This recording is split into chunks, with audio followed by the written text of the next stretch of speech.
और हमने आपको ये बताना है कि स्टेट बैंक ने कल शरह सूद में 100 बेसिस पॉइंट्स यानी 1% की कमी का ऐलान किया है। अब शरह सूद 12% से कम होकर 11% पर आ गई है।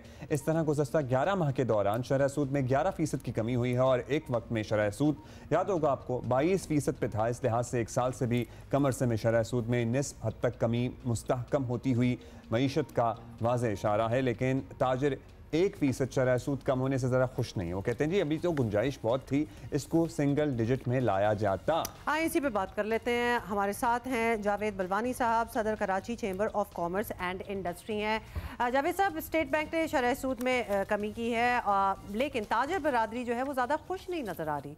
क्यों खुश नहीं हैं आप लोग? बिस्मिल्लाहिर्रहमानिर्रहीम। क्योंकि ताजिर बरादरी से जो है गवर्नमेंट ऑफ पाकिस्तान के हर लेवल पे ये कमिटमेंट किया गया था कि जनवरी 2025 से इंटरेस्ट रेट सिंगल डिजिट में आ जाएगा। तो ताजिर बिरादरी उनके इंतज़ार में थी, वो आज तक नहीं आया।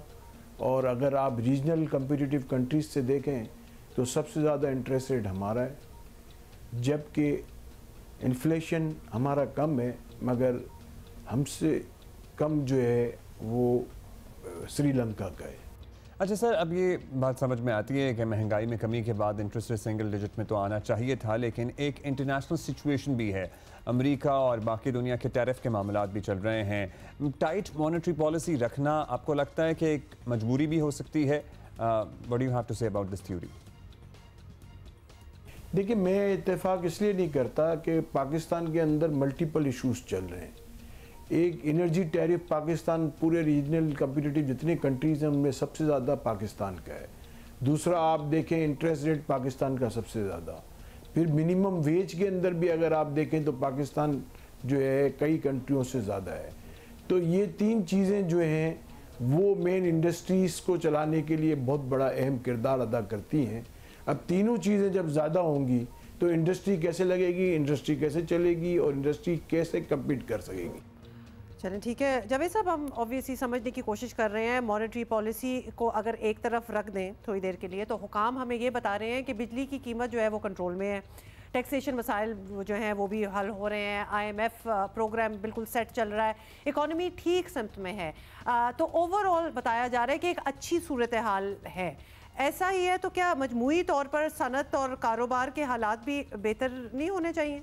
हुए हैं नहीं हुए हैं कि नहीं हुए, ये बताएं। कई चीज़ें सही भी बोल रहे हैं, वो सही हुई भी, मगर इस वक्त जो पाकिस्तान की पोजीशन बहुत ख़राब हुई है पिछले 15 दिन के अंदर, उसके अंदर एक जो है मोटरवे बंद हुआ था, ट्रांसपोर्टर्स की स्ट्राइक हुई, और लास्ट मंथ में आप देखें पाकिस्तान की एक्सपोर्ट कम हुई है और अभी मज़ीद एक्सपोर्ट कम हो जाएगी। मुझे ऐसा लगता है कि ये जो मई का महीना है इसके अंदर एक्सपोर्ट जो है ऑलमोस्ट जो है 10 से 15% कम हो जाएगी। और पाकिस्तान के अंदर जो अभी इंडिया का इशू चल रहा है इसकी वजह से भी प्रॉब्लम्स होंगे। और देखें, नेपरा जो है वो हर महीने ये कह रहा है कि पाकिस्तान में बिजली की कंजम्पशन कम हो रही है, और अब गैस कंपनी भी कह रही है कि गैस की कंजम्पशन भी कम हो रही है।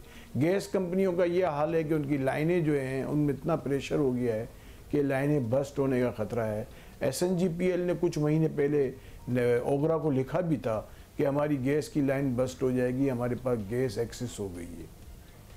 तो मुझे नहीं समझ में आता कि क्या होगा आगे।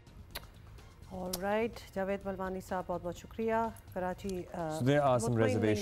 वैसे जावेद साहब बिल्कुल मुतमईन नहीं नज़र आ रहे।